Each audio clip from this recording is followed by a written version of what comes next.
Hi, folks. Welcome back to Curtis Goes Corner. Boy, this is a nice. There's a lot of. I criticize a lot of things and politicians, and I got mad in a video concerning the World Health Organization, and now they changed their mind about the lockdowns. But this is a story that I think people forget that these judges and even senators, and I'll even break down and say Congress people, they're humans too, and they have a story to tell. And this is a great story. Barrett finally recalls how Scalia recommended Ginsburg for Supreme Court. The late conservative and liberal jurists were famous friends. Now, come to find out that Judge Scalia and Judge Ginsburg were on the bench together in the D.C. Circuit. That's usually the fast track to be on the Supreme Court. When a vacancy came up, Scalia actually suggested that Ginsburg would be a great choice. And that shows a lot of class.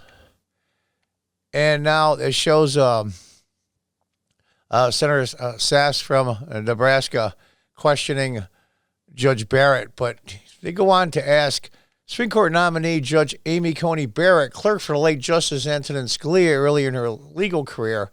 And during her confirmation hearing on Tuesday, she discussed the friendship she had with Justice Ruth Bader Ginsburg and how Scalia recommended the liberal icon for the high court.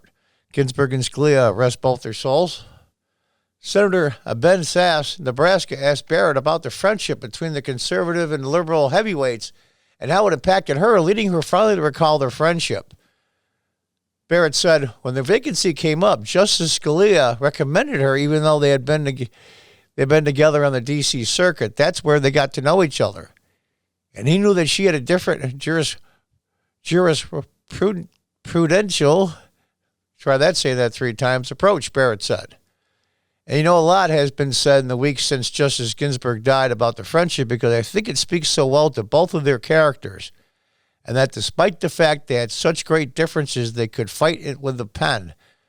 When they were socializing, when they were outside of the opinion writing world, they had respect and affection for one another.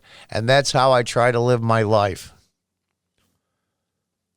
All right, boy, I'll tell you what. Read that paragraph 3 times and soak it in. That's a class act. That's a class act. Barrett went on to say that her personal experiences has not let political differences stand in the way of friendships and cautioned against focusing too much on a person's political views. I have friends who disagree with me vehemently about all kinds of things, but I think that is dehumanizing if we reduce people to political or policy differences that we might have with one another. And that's where I want to put in my 2 cents. I'm a former Democrat. I would call myself an old John Kennedy Democrat, now Republican for the last 7 years. And I'll tell you something, it's the way it is with these progressives now and leftists.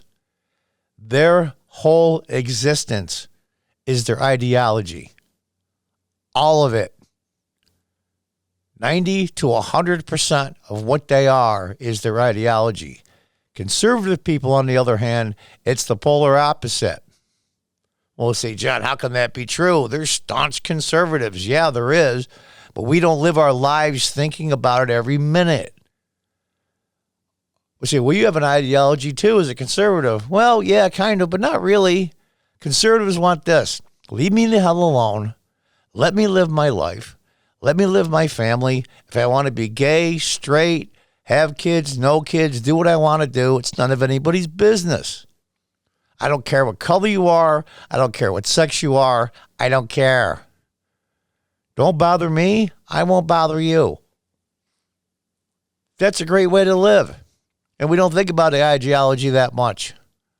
Only when confronted by these progressives and leftists who hate your guts if you don't agree with every single thing they stand for. Well, enough of that. Let's get on. It's supposed to be a good article. Here she will tie Barrett to both of the judicial stalwarts. She clerked for Scalia in 1998, and if she is confirmed to the Supreme Court, she will fill the vacancy that opened upon Ginsburg's death. It's amazing. It really is how these titans, if I'm not mistaken, trying to remember during they called the monkey trials on evolution. I believe it was in the 1920s. Brian, I believe, was the prosecuting attorney, the stalwart Baptist, and I forget the famous lawyer's name. They were personal best friends, and that caused a big rift after that trial, but they were polar opposites, and you can see a lot of that in history. But that's just the way it is. It seems that the older people, we were brought up different. Society was different. You disagreed adamantly against somebody, but you didn't hate their guts. And now, with me here locally, not that I'm, trying to say that I'm some kind of victim, but once I got outspoken as a council member from 2000 to 2007, I pretty much said what I thought. And if somebody disagreed with me, that was fine. We could have a cup of coffee later, but no. As times changed, and these people were, ideology, it just possessed them, it became impossible to do. And it's really sad, because I know a lot of people, and they're decent people that, it's so bad that when somebody walks down the street now and sees my store, they cross the street, walk by my store, and then recross the street. That's how these people are. No class at all. And it's good to see that Judge Barrett can look back on Ginsburg and Scalia fondly, not just for their judicial brains and their intellect, but also their humanity too, because people forget. Judges are human too. And they have to make decisions sometimes that pulls at their conscience and their soul. Can you imagine being a judge, even if the guy's a monster, gives somebody the death penalty? That's tough. That's your order. You have to sign it. Very much like Harry Truman sat in the Oval Office alone, signing the order that dropped the bomb on Hiroshima. It's horrendous stuff. But it comes down to you sometimes, and you have to make the call. And it's good to see that they got along. I'm glad.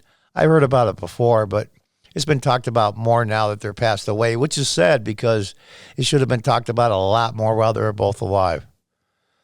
But this is a great story. It just shows some heartfelt emotion and sadness too, because they're both gone. Well, folks, that finishes this episode. Thanks for listening, and thanks for your attention. Usually I rant and rave about how dumb some of these people are and how they're hurting the country and the people in it. But this one is a lot more heartfelt. And I hope people take this to heart, that they've had old friends, that now in this polarized political climate, friendships have fallen on the wayside, and how you boycott a store like they have with me because of their political beliefs. We're just people too. We don't mean any malice towards anyone. So maybe you ought to say, you know what? Let me go in and talk to that store owner or that old friend I had that we had an argument with a year ago. Give that person a call. You'll probably be surprised to hear from you. And I hope that works out for all of you. So give it a try. Well, that's it. Until next time, I hope everybody's safe and well. And for everyone out there, I wish them nothing but the best. So good night and good luck.